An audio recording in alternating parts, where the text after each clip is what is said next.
Welcome to your EHC TV interview. I'm Chris Hatcher. Today on the set, we have E&H Assistant Baseball Coach TC Calhoun. Thanks for coming on the show. Thank you, Chris, for having me. I appreciate it. You guys just got back from a long road trip, and once again, weather playing a part in that, delaying you guys another day back. But you guys have been a little bit slow out of the gates this year. Talk about one of the things that you guys need to do better as a team to reach your goals for the season. Well, we're starting off slow. I think it's just lack of reps. We haven't been able to be on the field as many times as we'd like to. That plays a big part of it for baseball, taking ground balls and fly balls and pitchers, throwing on a mound, and actually our hitters seeing live pitching. And I think now we've played 12 games now, and we still have, 25 some odd games to go. And, the best thing we can do is get better. And just in the past 12 games, I've seen improvements every game. And that's the only thing that we can go for is to get better every game, and that's what their guys are doing. So I'm happy with that.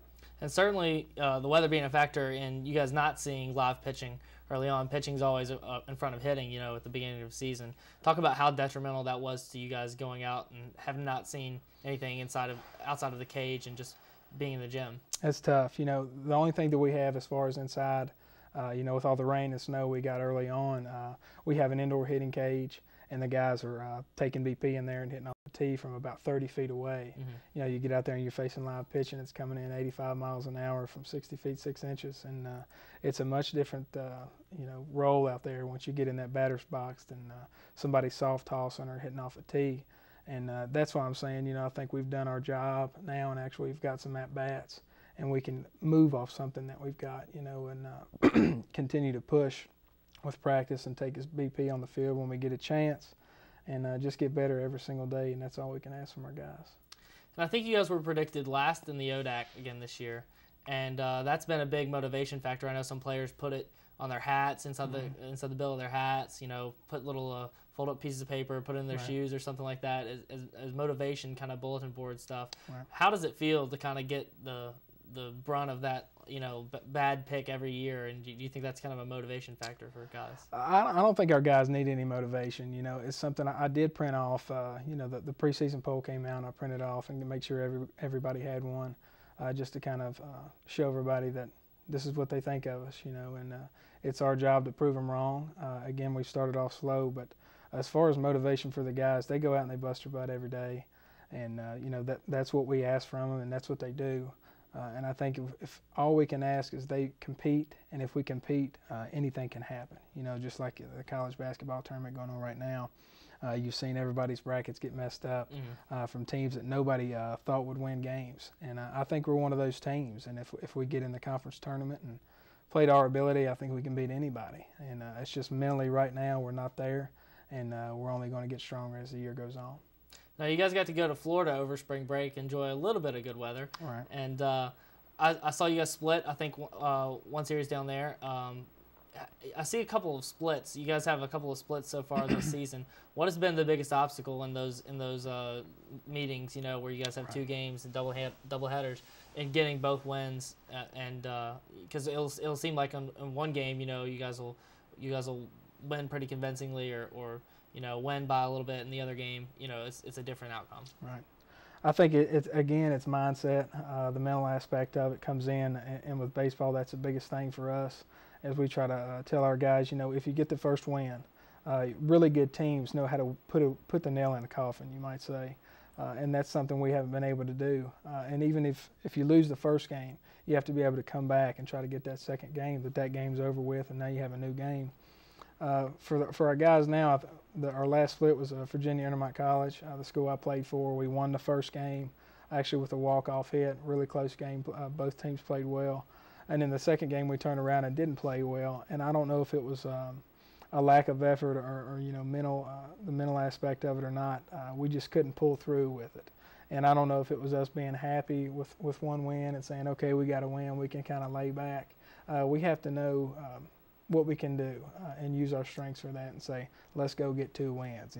Don't be happy with a split here, especially at home. We split with them at home, and anytime somebody comes into your house and beats you, pretty easily, you got to have a little fire in your stomach to say that we need to change this and win 2 ball games. Now, you guys have an interesting situation in that you've got some experienced players, but you also have a lot of youth, and especially in the 2 deep kind of projection, I guess, for your team. Talk a little bit about the good things that come out of that, the pros, and then the cons that come from that too. Well, the cons is definitely inexperience. With some of the guys that we have out there right now. The pros on the other side of that is those guys are getting experience now for the future. The future is bright here, and we have some recruits in that we brought in ourselves now, and we actually have a baseball team. Before it was some football players coming out and recruiting athletes, but you didn't have baseball players. And I think we have a good core group of guys now that have bought into myself and Coach McCall and Coach Dewey's system. And, it looks good for us now. And we're excited about the future. And the only thing that we try to tell our guys now is the future is bright here.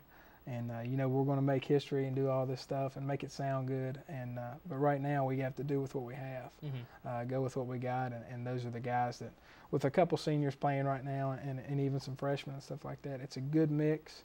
We just got to put it together and, try to find some way to win ball games right now. We're struggling right now.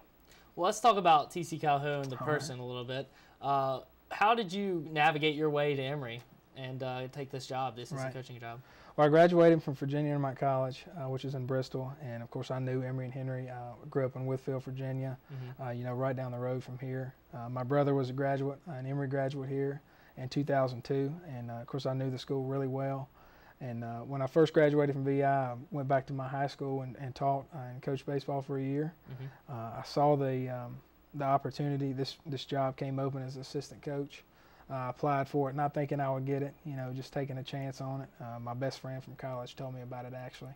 And I applied. Coach McCall was kind enough to call me back and give me an interview, and the next thing you know, I was here. And I'm enjoying my 3rd season right now and happy to be here with it. Now, also, talk about when you first became involved with baseball, first time in your life.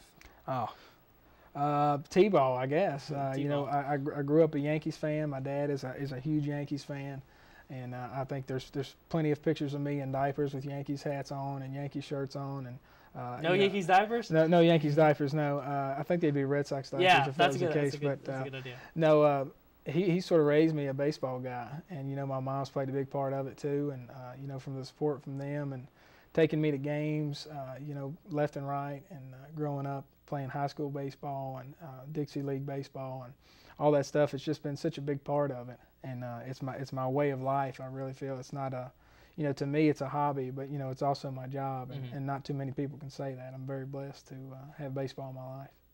Also, talk about what you've done over the summers. I know that you have a job and you have job obligations here, but you've done some pretty impressive things over the summer in the last couple of years too. First, start out talking about Ripken Camp. Right. Well, the first year I was here, I got hired by the Ripken Experience. It's a camp, tournaments and camps in Myrtle Beach, South Carolina, to go down there and work for Cal Ripken Jr., which I loved him growing up, like as everybody else did too. Just the way he played the game, and I tried to. Do everything like him, growing up. Even though I was a Yankees fan, I still liked Ripken and respected him. And I was able to go down there and do that. I was in charge of some tournaments. And you got to meet him. Got to meet him, got to work at camp with him side by side, throw baseball with him. And, I told you before, I was scared to death to throw him a baseball. And I've never been that way with a baseball in my hand. And with Cal Ripken, I was. Really good guy, and giving me an opportunity to do that. For the summer was a lot of fun, and I'd do it again in a heartbeat. But last summer I was in Nashville, Tennessee. I coached in the Woodback Collegiate League there. Several different players from around the nation, D1 guys, D2 guys, D3, and JUCO players made up of my team. And I was, fortunate enough to get that job. I was the head coach for that team. Didn't have a successful season just because there was only 6 teams in there. We finished 4th out of 6 teams. And it was good enough for me to get that head coaching experience in there because I've only been an assistant here. And for me to have my own team and see some of the ideas and stuff I'd like to use for the future was nice. And going forward, you do talk about the new job you got. Right. I did get a job with Pulaski Mariners, minor league baseball team. It's a rookie ball team for the Seattle Mariners. Again, that job kind of came out of the blue too, just me inquiring about some jobs in minor league baseball because, as I've said, I've been a part of baseball my whole life, and for me to get the opportunity have the chance to work in minor league baseball is unbelievable. Again, I'm blessed with that. And, you know, the opportunity arose, and I took it and ran with it. And we'll see where it goes from there, hopefully something really good. Well, TC, thanks for coming on the show. Thank you, Chris. Certainly enjoyed it. And good luck out there on the baseball diamond, not just this year, but in the future with yourself as well. I appreciate you having me. Thank you. Now it's time for your rant. Here's Darren Vaught.